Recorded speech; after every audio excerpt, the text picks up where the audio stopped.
नमस्कार साथियों, चैनल में पुनः आप सभी का स्वागत है। देखते हैं, पिछले वीडियो में मैंने चर्चा किया था कुछ वर्गों के संबंध में विशेष प्रावधान, जिसमें मैंने चर्चा किया था अनुसूचित जाति एवं जनजाति के कल्याण के लिए भारतीय संविधान में कौन सा प्रावधान किया गया है, साथ ही अल्पसंख्यक वर्गों के कल्याण के लिए कौन सा प्रावधान किया गया है। आज जो है देखते हैं उसी जो विशेष वर्गों के संबंध में प्रावधान की कड़ी में देखते हैं पिछड़ा वर्गों के लिए, यानी पिछड़े वर्गों के लिए जो प्रावधान किया गया है ना। तो पिछड़े वर्गों के लिए जो प्रावधान किया गया भारतीय संविधान में, यह व्यवस्था शामिल की गई है कि सामाजिक और शैक्षिक दृष्टि से जो पिछड़ा होगा, है ना, ये कह रहे हैं संविधान में यह विहित है कि सामाजिक और शैक्षिक दृष्टि से जो पिछड़ा होगा उसे ही पिछड़ा माना जाएगा। ठीक है, यानी कि जो सामाजिक शैक्षिक दृष्टि से पिछड़ा होगा उसी को पिछड़ा माना जाएगा। हमने आपको अनुसूचित जाति एवं जनजाति के कल्याण के संबंध में विशेष प्रावधान जो किया गया था उसमें मैंने चर्चा किया था। तो सरकार के दृष्टिकोण से या भारतीय संविधान के दृष्टिकोण से यह बात निकल के आई कि सामाजिक और आर्थिक रूप से जो पिछड़ा होगा उसे अनुसूचित जाति अनुसूचित जनजाति के वर्ग में रखा जाएगा, लेकिन यहाँ सामाजिक और शैक्षिक दृष्टि से जो पिछड़ा होगा उसे पिछड़ा माना जाएगा। ठीक है ना, यह है आपका भारतीय संविधान कहता है। इसके लिए इसका जो निर्धारण होता है यह केंद्र और राज्य की सरकार करती है। ठीक है ना, केंद्र और राज्य की सरकार इसका निर्धारण करती है।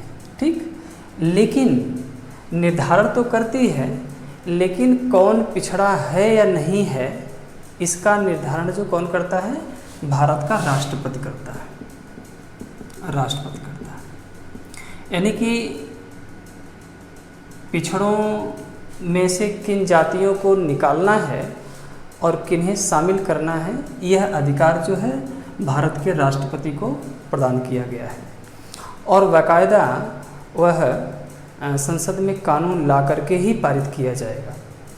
और बाकी अगर राजनीतिक दृष्टिकोण से देखेंगे तो मंच से कह देने से ही नहीं सब कुछ हो जाता है, बाकायदे उसका प्रोसेस है, संवैधानिक रूल है उसका। तो राष्ट्रपति कौन सा व्यक्ति पिछड़ा में शामिल होगा और किसे निकाल दिया जाएगा, यह अधिकार जो भारत के राष्ट्रपति को दिया गया है। अब इसका बाकायदे चैनल है, तो वह भी कानून ला करके या संविधान में संशोधन करके ही राष्ट्रपति जो है वह क्या करता है, पिछड़े वर्गों को शामिल करता है। अब देखते हैं कौन कौन पिछड़ा होगा और उनके कल्याण के लिए कौन कौन सी व्यवस्थाएं होंगी, इसको देखते हैं। तो जो पिछड़े वर्ग हैं उनके लिए एक मंत्री नियुक्त किया जाएगा, है ना। तो जो एक मंत्री नियुक्त किया जाता है पिछड़ों के कल्याण के लिए या उनकी दशाओं में सुधार के लिए या उनकी कठिनाइयों को दूर करने के लिए, तो एक राज्य मंत्री होता है ना, एक राज्य मंत्री होगा, एक राज्य उप मंत्री भी होता है ना, राज्य उप मंत्री भी होता है। और एक जो होता है ये राज्य के अधीन और राज्य, और एक केंद्र में होता है ना, केंद्र में होता है। तो ये बाकायदे इसके पद का गठन किया गया है। तो एक मंत्री नियुक्त किया जाएगा, यह प्रावधान किया गया है उनकी दशाओं में सुधार के लिए। ठीक है ना, साथ ही साथ और की उनकी कौन सी व्यवस्था शामिल की गई है, पिछड़े वर्गों के पिछड़ा वर्ग आयोग, है ना, पिछड़ा वर्ग आयोग भी गठित करने का प्रावधान किया गया है। तो पिछड़ा वर्ग आयोग के माध्यम से पिछड़े जो वर्ग हैं उनकी दशाओं में सुधार करने के लिए और उनकी कठिनाइयों को दूर करने के लिए यह आयोग गठित किया गया है। और गठित कौन करता है, भारत का राष्ट्रपति, यानी भारत का राष्ट्रपति ही आयोग के अध्यक्ष और सदस्य की नियुक्ति करता है। यह जानना बहुत ज़रूरी है, यह आपके प्रतियोगी परीक्षाओं में प्रश्न भी पूछता है। तो राष्ट्रपति जो हैं ये पिछड़ा वर्ग आयोग के अध्यक्ष और सदस्य की नियुक्ति करता है। किसकी करता है? जो अध्यक्ष होगा, है ना, और धन सदस्य होगा। अब सदस्यों अध्यक्ष एक होगा और सदस्य संभवतः 5 होते हैं। यह निर्धारण जो है राष्ट्रपति ही करता है। तो एक अध्यक्ष होता है और लगभग 5 सदस्य होते हैं, यानी कि 6 सदस्यीय पिछड़ा वर्ग आयोग गठित किया जाता है। यह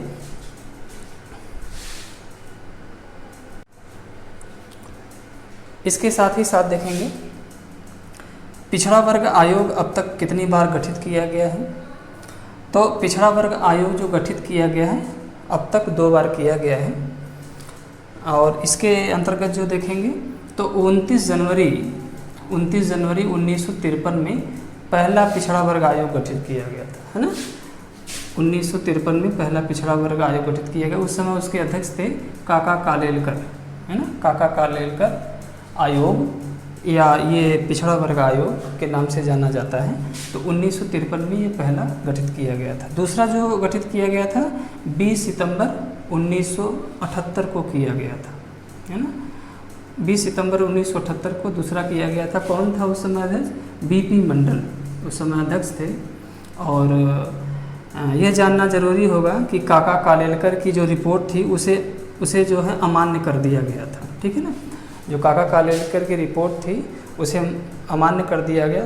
बीपी मंडल की रिपोर्ट को माना गया था। यानी दूसरा जो पिछड़ा वर्ग आयोग था जो 1978 में गठित किया गया था, तो बीपी मंडल की अध्यक्षता में था वो, और उसकी संतुति मानी गई थी और कुछ परिवर्तन के साथ उसे लागू कर दिया गया था, ठीक है ना। आगे देखते हैं। उसके बाद जो है 1993 में ये बहुत ही जानना जरूरी होगा। 1993 में राष्ट्रीय पिछड़ा वर्ग आयोग बनाया गया था, यानी पूरे भारत के लिए राष्ट्रीय पिछड़ा वर्ग आयोग का जो गठन किया गया था 1993 में किया गया था। अब देखते हैं कि उनके कार्य कौन कौन से हैं। तो उनकी पिछड़ों की दशाओं और कठिनाइयों का निवारण करना, यानी राष्ट्रीय पिछड़ा वर्ग आयोग का जो काम है ना, या राज्य पिछड़ा आयोग का जो काम है, तो कौन कौन सा काम है? उनकी दशाओं में और उनकी कठिनाइयों का निवारण करना। और दिया है राष्ट्रपति से उपायों पर सिफारिश करना, यानी राष्ट्रीय पिछड़ा वर्ग आयोग जो अपना उनकी दशाओं या कठिनाइयों को सुधार करने के लिए जो रिपोर्ट देगा, तो वह राष्ट्रपति से सिफारिश करेगा कि ये परिवर्तन उनकी सामाजिक और शैक्षिक पिछड़ेपन को दूर करने के लिए ये संतुति है। तो राष्ट्रपति उसे मान भी सकता है, नहीं भी मान सकता है। तीसरा जो कार्य दिया गया है कि जो अनुदान दिए जाते हैं उनके कल्याण के लिए, उसे सिफारिश करना, यानी कि राष्ट्रीय पिछड़ा वर्ग आयोग का भी एक काम है कि जो अनुदान उनके कल्याण के लिए दिए जाते हैं उसे बढ़ाना या आकस्मिक निधि के रूप में उन्हें कल्याण हेतु उनके पैसा दिया जाना। तो ये सभी बातें जो हैं इसके संबंध में हैं। तो पिछड़ा वर्ग आयोग का जो प्रावधान है संविधान में, इस प्रकार का प्रावधान है। ये पुरानी विचारधारा है एक तरह से। तो 1953 और 1978 से ये बराबर क्वेश्चन आता रहता है। इनके गठन से संबंधित प्रश्न पूछे जाते हैं परीक्षाओं में। तो मुझे विश्वास है कि वीडियो आपको अच्छी लगी होगी, और नेक्स्ट वीडियो के साथ पुनः मिलेंगे। तब तक के लिए बहुत बहुत शुभकामनाएं, बहुत बहुत धन्यवाद।